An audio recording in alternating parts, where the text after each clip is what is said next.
Hello, everyone, and welcome to Soul Evolution Collaborative and our Tuesday night program, Truth Be Told. We're going to explore some pretty cool spiritual stuff and learn how to actually apply it to our lives. That is where the fun really begins. We will learn a little bit about ourselves and each other and how together we can change the world. Thank you for joining us, and let's get this party started.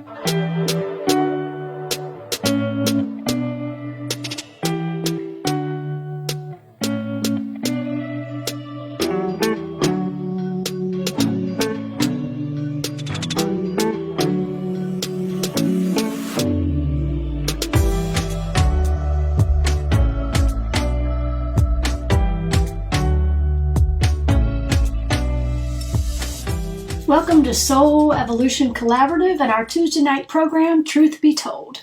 Tonight we're going to be talking a little bit about the way it works. So I'm going to get the ball rolling. So Thomas Troward, who's a New Thought powerhouse, said, "By the very terms of its being, this infinite, all-producing mind must be ready to immediately respond to all who realize its true relation to it." And that's some pretty powerful stuff. And so in other words, we can only use this power to the extent that we're able and willing to receive, or that we're open to it. So if there's any belief, any thought within us, however far removed from our awareness it may be, that we are undeserving or inadequate or not good enough, you fill in the blank, then divine intelligence cannot express itself in that area. But why? Because we've closed ourselves off from receiving in those particular areas. And each of us knows what our area is. I know mine, and I'm sure you know yours. We have desires for these things in our lives, for prosperity, for relationships, new job, new house, whatever. But there are cracks of doubt and fear and worry and unforgiveness, just to name a few, that serve to kind of block our receptivity and our ability to fully experience our co-creative abilities in these areas. So to give you a little practical example, I'm going to let you in on a little secret. I have an absolute and irrational fear of flying. You know, fear may be too gentle of a word. I'm here as living proof that it is absolutely possible to hold your breath from Raleigh to Orlando, and I have some very reliable witnesses that can prove that fact. So what does this have to do with receptivity, you may ask? Well, hopefully in just a few moments it's going to become really, really clear. There are these immutable universal laws that allow this long metal tube to go whizzing through the air at unremarkable speeds. And this allows us to travel far above the earth from this whole, and be able to see the world from this whole new perspective. We can see the beauty of the oceans, the mountains, the sunset, all from this expanded view. But when I step onto a plane, all of that awareness goes out the window. I proceed to enter a sheer state of panic. And I'm one of those obnoxious passengers that believe if you lean too far to one side that the whole plane's going to tip over. I know this is irrational, but in that moment of that fear that kind of grips me, I become totally closed off and unreceptive to the experience of beauty and wonder. And this is how it is when we are not receptive to this power. The interesting thing about lack of receptivity is that nothing can get in, but nothing can get out either. It literally impacts what we receive from life and what we bring to life. Oftentimes we allow fears and anxieties, past hurts, unforgiveness, anything that causes us to feel separate and removed, to block us from truly experiencing the joy and beauty of life. Much like how I allow my own fears to impact my ability to truly experience the beauty from 35,000 feet and the excitement of my final destination. It's only when we open ourselves up and are receptive to this power and presence that we can truly co-create a life that we are super excited to live. That is just the way it works. And now it's time for Conversations with Chris. Hey Chris, how's it going? Pretty good, really. Good. Alright, I hope it's okay with you.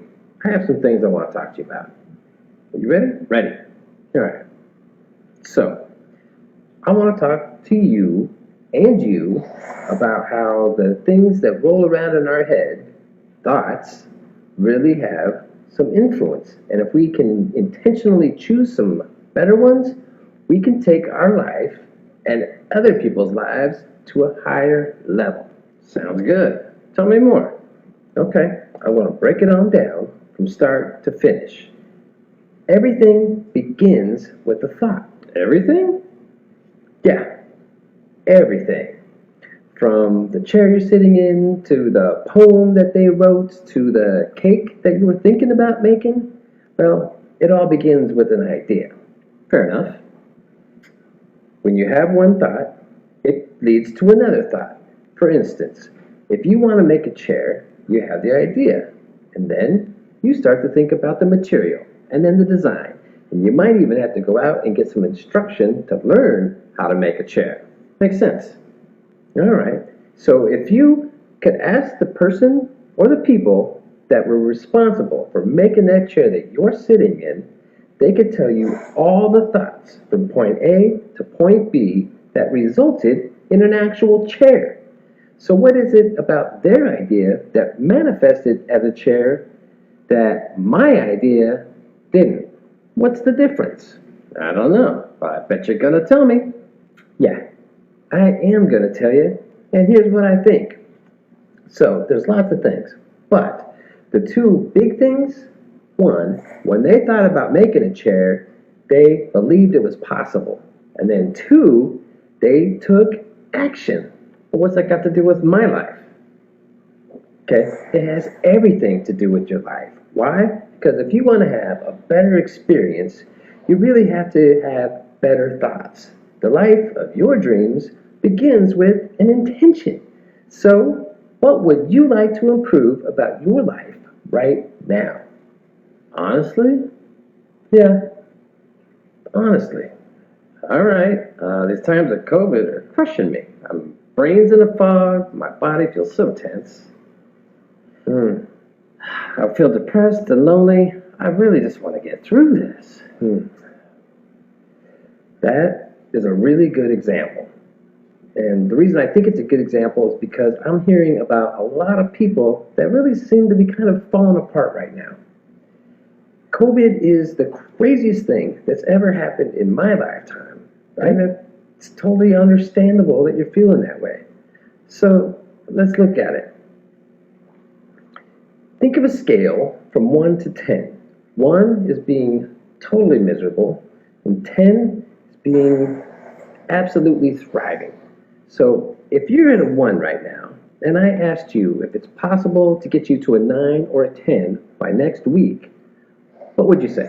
Impossible. Yeah, and I would agree with you. But how about a 2 or a 3? I could do that. Okay, so what's something that you could do? Well, I guess I could Google things to get me through COVID. That is actually really good. I've done that. And you know what? There's a lot of stuff out there. From small things to really big ideas. I would say just pick something small. Something that is believable. And start taking action and see how that works out for you. Wow. I would have never thought to Google that if you hadn't asked me how I wanted to improve my situation. Yeah, that's what I'm talking about. So we can do this in all areas of our life. If there's something, one area of your life, a relationship or a job, something that's not going to its best, ask yourself, what can you do to improve it? And this is where the magic comes in. When you ask this question, ideas start to come. So you have to find the one that seems doable and do it. And when you do that, it leads to another thought, and then another thought. And so the more you do it, the possibilities become bigger and bigger. So back to the idea of COVID. Find one small thing that you think you could do to improve your life around that. There's lots of ideas out there. Start it, make it a habit, and then add another one. Pretty soon you're at like a 3 or a 4, which isn't ideal, but it's much better than 1 or 2. So that's really the big part of it is. Our intention and our thoughts can help us shift things, but we have to make the effort. Most people never sit down and honestly ask themselves, like, what can I do to improve this situation? So please, let's all think about it in our own lives, and as we improve our own life, it improves the lives of those around us, and then possibilities continue to grow. So let's keep reaching for those higher thoughts. Let's ask how we can take this idea out into the world and really make it a better place. Life is a marathon, it's not a sprint. Maybe you've heard that before. It's true. One step in front of the other. Let's work together. Let's go out there and be our best.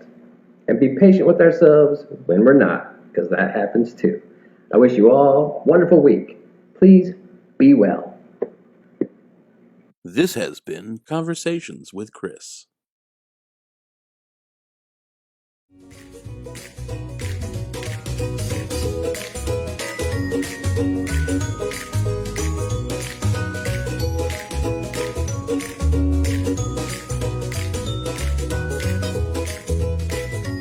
Hello, Ruth Pulley here, and welcome to the segment Asking for a Friend.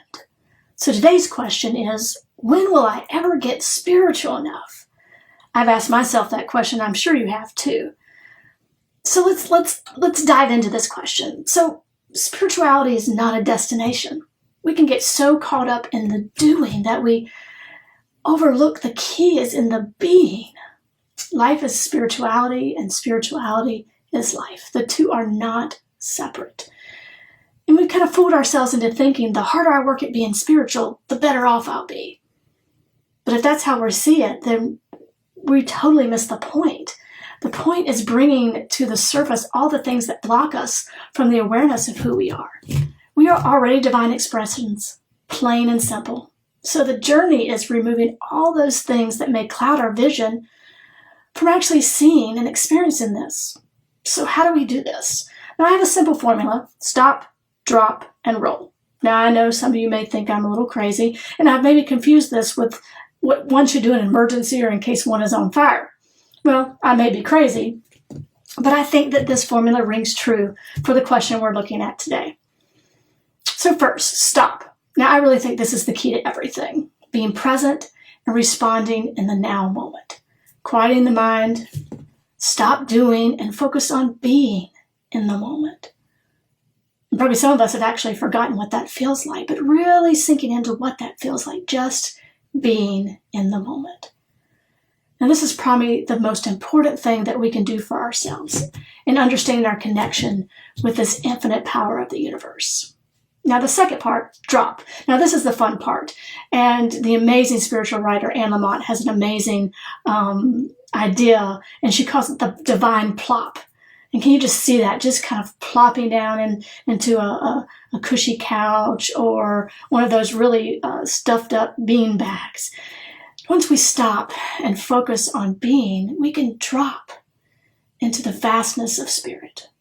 Go within, breathing in, sinking deep into this divine presence. Now this can look different for everyone. Sitting in quiet meditation, listening to music, reading a book, walking in nature, running, biking, swimming, underwater basket weaving. It looks different for everyone.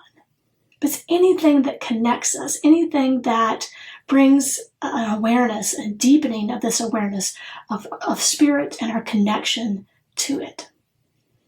So the third step is roll.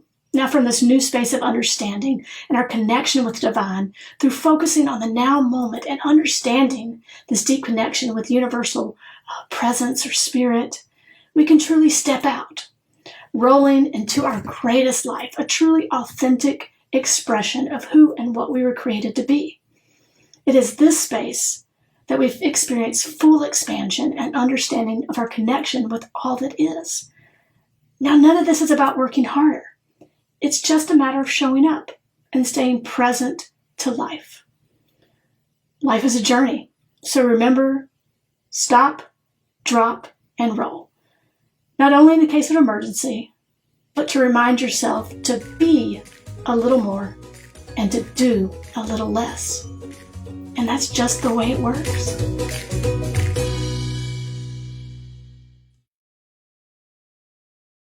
And now it's time for So You Did It Dumb. So you did it dumb. Again. That's okay. It really is. We talked about this a little bit last week. We introduced the idea of so you did a dumb. Well, this is week 2, and we're talking about it again, and this is really one of my most favorite segments. When you do something that's maybe not the brightest thing you've ever done, and so quickly that voice goes to calling ourselves dumb. That was so dumb. But it's not. It's not dumb. That thing might have been dumb. We are not dumb. And so this week I have one of the most perfect so you did a dumb moments. Was online getting ready for a meeting on Zoom, and I needed to send out an email reminder through our website to this group of people to join this meeting. Computer crashes, reboot, and so I'm scurrying around on the back end of our website trying to send out this email, and about 10 minutes goes by and finally realize I'm signed into the wrong account. Yeah, couldn't find the list of people I needed because they're not on that account. It was most definitely one of the top so you did a dumb moments. I felt so dumb for having been logged into the wrong account. Of course I wasn't going to find the right list of people to send the email to. And then I remembered, even though I felt dumb at the moment, it may have been a dumb thing to do, but I was not dumb. And this brings us exactly to this week's topic, the way it works. If I am acting like I am dumb, the experience that I'm going to have is as if I am actually dumb. Law doesn't say no. You think you're dumb? Great, here's more dumb. You think you're smart? Great, here's more smart. It doesn't care. And that is the way that it works. It's all about monitoring our self-talk. Monitoring, paying attention to that voice within our head, right? We call this minding the mind. If you're paying attention to what it is that you are telling yourself in your mind, that's what we're going to experience. So the way it works is that we are constantly sending signals, messages to the universe for what it is that we believe. And that gets translated into our experience. If we believe we're dumb, we get a dumb experience. We believe we're smart, we get a smart experience. We believe that we're tapped into the all that there is, we get an experience of the all that there is. So really, the way it works is through us. It works through us to the degree that we believe it exists, it being our connection to the one mind, really. Not only are we connected to it, but we are it. It lives and acts and breathes through us. So the way it works is through us, as us, in the way that we think it's going to. So really, you want to pay attention to what you are claiming for yourself. What are you claiming yourself to be? What are you claiming to be in your existence? And if it's not something you would want to see, don't claim it. If you don't want to be dumb, that thing you did might have been dumb. You're not dumb. Really what that means is it's just a way to interrupt the thought process around calling ourselves something that we don't want to be. So this so you did a dumb tool doesn't even have to be about dumb things. In fact, the thing you did is not even dumb because that's the way it works. The universe is always creative. So if we think of dumb things as being bad, there's some idea that that's against us. And in fact, nothing is ever against us. The way that it works is not only through us, but it is also for us. So therefore, everything we experience, everything we create is working for our own good, is working for us. So rather than calling ourselves dumb, we can have a moment where we interrupt that thought and think of the thing that we did as being separate from ourselves. I am not dumb. That thing might have been. And then we could take that one step further and realize, because we know the way that it really works, that thing itself is not even dumb. The action itself is not even dumb. Really, it's working for us. We may not know why, we may not know how, but it's working for us. So if we are only aware to the level that we think we are in fact dumb, well, guess what? That's what we're going to get. But when we stop ourselves, when we interrupt that thought pattern, it works to the level at which we recognize it working through us. And I say, I'm not dumb. That thing might have been. I am actually quite intelligent because I am connected to and tapped into the all that there is, the universe, the universal mind, which is the first cause, the thing that has created all of this. So, I am not dumb. That thing might have been. So you did a dumb. So you did a dumb. Thank you for being here, and an even bigger thank you for watching it to the end. It's our hope that this has brought you some things to think about. If you would like to dive in deeper, join us in conversation on Thursday night. We will explore these topics and whatever else might come up.